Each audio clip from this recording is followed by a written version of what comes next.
ভারতের ক্রিকেট ইতিহাস মানেই এক মহাতারকার হাত থেকে অন্য মহাতারকার হাতে মশাল হস্তান্তর। গাভাস্কার থেকে সচিন, সচিন থেকে কোহলি, প্রতিটি প্রজন্মই পেয়েছে ব্যাটিংয়ের নতুন রাজা। আর এখন সেই সিংহাসনের দরজায় দাঁড়িয়ে শুভমান গিল। তবে ক্যারিয়ারের প্রথম ৩৭ ম্যাচের পরিসংখ্যানের তুলনায় সেরার আসনে কে, কোহলি নাকি গিল? চলুন দেখার চেষ্টা করি।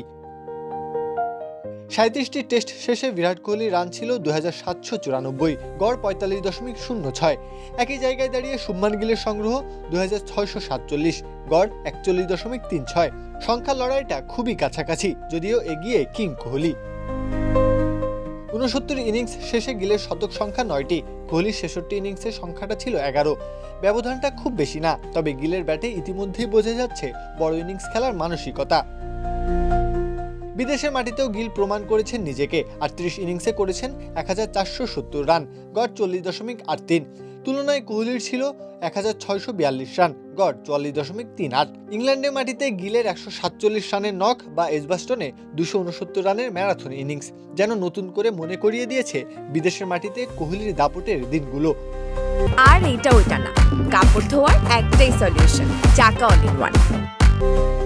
৩১ ইনিংস শেষে ঘরের মাঠে কোহলির রান ছিল ১৩৫১, গড় ৪৮.২৫, স্ট্রাইক রেট ৫০.৪৭। গিলের একই পর্যায়ে রান ১১৭৭, গড় ৪২.০৪। এখানে অবশ্য কোহলি বেশ খানিকটা এগিয়ে। দায়িত্ব নেওয়া কিংবা কঠিন সময়ে চাপ সামলানোর দিক দিয়েও গিলও যেন কোহলির পথেই আছেন। চাপে ভেঙে না পড়ে ব্যাট হাতে নিয়ন্ত্রণ নেওয়াটা গিলের বিশেষ দিক, অনেকটা কোহলির মতোই।